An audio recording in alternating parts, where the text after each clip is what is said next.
이번에는 안철수 후보가 주도권을 쥐겠습니다. 바로 시작을 해보겠습니다. 예, 먼저 김기현 의원께 말씀드리면 지난번 토론회 때 장제원 의원이 중요한 연대의 대상이고 훌륭한 분이라고 말씀하셨어요. 근데 장제원 의원께서 작년 12월에 윤심이 당심이고 당심이 민심이다 이런 발언을 했는데 정말로 놀랐습니다.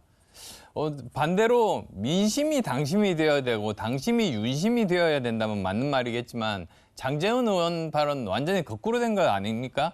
어떻게 생각하십니까? 뜻을 조금 곡해하신 것 같아 보이고요. 우리 당이 대통령을 윤석열 대통령을 만들었으면 우리가 마음을 다 합쳐서 당원들의 마음도 합치고 국민들의 마음도 같이 합칠 수 있도록 우리가 더 이상 내부적으로 분열하지 않았으면 좋겠다. 그런 취지라고 생각합니다. 그러면 윤심, 당심, 민심 중에서 어느 게 제일 중요합니까? 제일 중요한 게 민심이죠. 그거 말할 것이 뭐 더 있겠습니까? 네, 민심이 가장 중요하죠. 민심과 당심이 다르면 민심을 따라야 되는 거죠. 그러면 장제원 의원이 틀렸다고 그렇게 왜 말을 안 하셨습니까? 방금 말씀드린 것처럼 틀렸다는 것이 아니고 우리 당 내부에 여러 가지 분쟁들이 생기니 그래서 당이 우리가 대통령을 중심으로 잘 우리가 마음을 맞춰보자라고 해서 그 의미로 발언한 것이니까 그걸 틀렸다고 딱 단정할 수 있는 건 아니죠. 저는 연대를 했다면 당연히 말씀하실 수 있는 그런 권리가 있다고 저는 생각했는데 그런 권리가 없으신 것 같고요. 그다음에 또 지금 현재 보면 나경원 의원에 대해서도 학폭처럼 실컷 집단 괴롭힘 당할 때 가만히 있다가 결국은 급하게 불러다가 사진 찍는 게 무슨 연대인가 사실 그런 생각을 했습니다.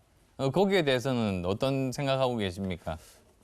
제가 몇 차례 언론 통해서 보면서도 좀 그렇게 말씀드리고 싶은데 말씀 기회를 주셨는데요. 안철수 후보께서 나경원 전 대표의 어떤 선택이나 행동에 대해서 그렇게 학폭 피해자처럼 말씀하시는 것은 나경원에 대한 2차 가해라고 생각합니다. 나경원이라고 정치인이 가지고 있는 나름의 여러 가지 판단이 있고 그에 따라서 자기의 선택을 하는 것인데 그것을 가지고 학폭 피해자인 것처럼 하신다면 그것이야말로 나경원에 대한 2차 가해라고 생각합니다. 앞으로 그런 말씀 안 하셔도 50명의 초선 의원이 연판장을 돌린 예가 지금 있습니까? 그게 방금 말씀하신 질문이 내용이 아니고요. 나경원 의원이 김기현을 지원하고 같이 다니면서 사진도 찍고 그에 대해서 덕담을 해주는 걸 가지고서 그에 대한 제가 가해를 했다고 얘기하시니 아니요. 저는 김기현 의원이 가해를 했다고 이야기한 게 아니고 그 전에 있었던 일에 대해서 이야기한 겁니다. 제가 그렇게 가담을 하지 않았잖아요.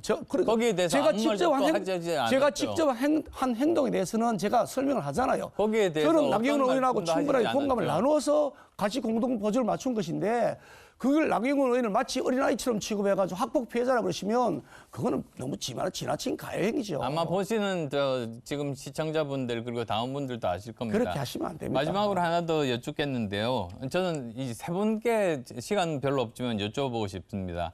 제가 지난 24일 날 정치권 부패 척결 방안으로 3가지를 발표를 했습니다. 먼저 중대범죄로 재보궐선거 생기면 공천하지 않겠다는 걸 지금까지는 그냥 하다 말다 그랬는데 당원에 명시하자. 두 번째는 만약에 공천하게 되면 재보궐선거 비용을 그 정당이 부담하도록 하자. 그다음 또 3번째로는 소속 국회의원이나 자치단체장이 부패 범죄로 유죄가 확정됐을 때 정당 국고 보조금의 일정 비율을 삭감 환수하자고 생각했는데 세 분 뭐 10초씩 들을 테니까 어떻게 생각하십니까? 일단 너무 좋은 얘기신데 저도 처음 듣는 얘기거든요.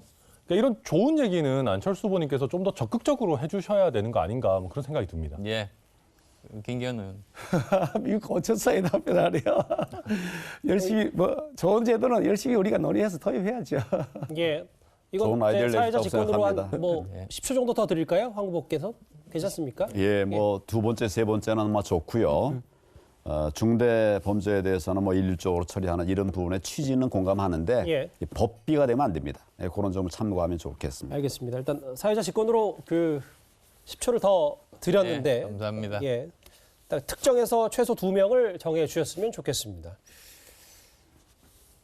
다음은 황교안 후보의 주도권 토론입니다. 김기현 후보께 자꾸 물어서 미안합니다. 그러나 공부를 해야 되기 때문에 예. 그 당초에 이제 그 연결도로 문제를 좀 더 얘기를 하겠습니다. 연결도로만 휘어져서 만든 것이 아니라 김 후보의 땅 인근에 있는 송전탑도 휘어지게 설치가 되어 있습니다. 일직선으로 가야 할 그런 송전탑이 김 후보의 토지 바로 앞에서 급격히 꺾이면서 김 후보의 땅을 빙 돌아서 이렇게 설치가 되어 있습니다. 일직선으로 가야 설치 비용이나 또 전력 손실이 적은데 이게 하필이면 김 후보의 땅을 피해서 빙그렇게 둥그렇게 이렇게 만들어 가지고 나아갔어요. 국민의 입장에서 보면 이게 도저히 이해할 수가 없지 않느냐 이런 생각이 드는데 이게 어떻게 된 건지 설명할 수 있습니까? 저도 뭐 송전선 전문가도 아니고 전력 전문가도 아닌데 최근에 유튜버가 나와 있는데 보니까 상세하게 설명이 되었더라고요. 그 주변 일대를 쫙 위에서 이렇게 조망을 해서 보니까 송전선이 그 탑 그러니까 이 정상을 계속해서 점을 찍고 가요. 주변에서 다 이렇게 지그재그로 가 있어요.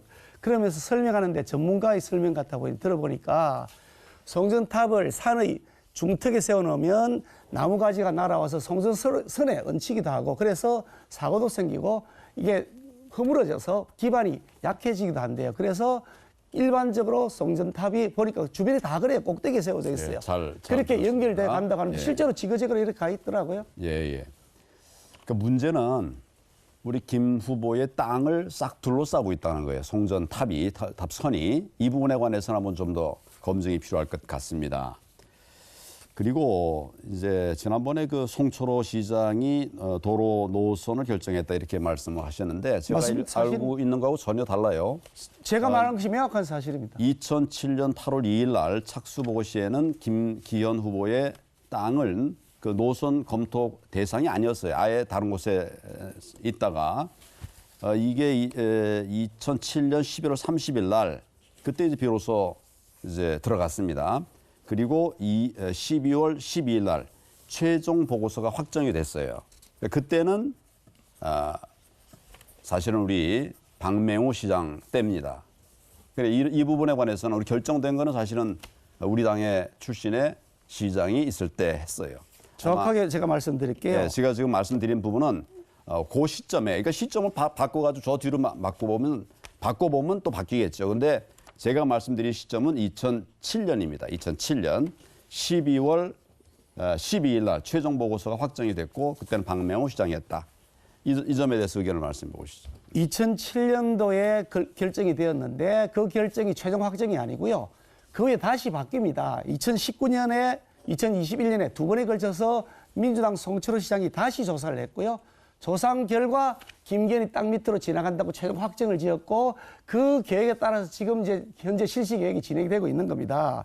도로의 노선이라는 것은 들어가는 비용, 주민의 편의성, 민원의 야기, 그리고 공사 난이도 이런 것들 다 검토해서 여러 가지 노선을 쭉 검토해 본 다음에 최종적으로 결정하는 것인데 만약 김기현에게 특혜를 주기 위한 노선이었다 한다면 아니 민주당 송철호 시장이 김기현에게 특혜를 주기 위해서 이 현재의 최종 노선을 정했다는 건데 박맹호 말이 되냐 이거죠. 다시 드립니다.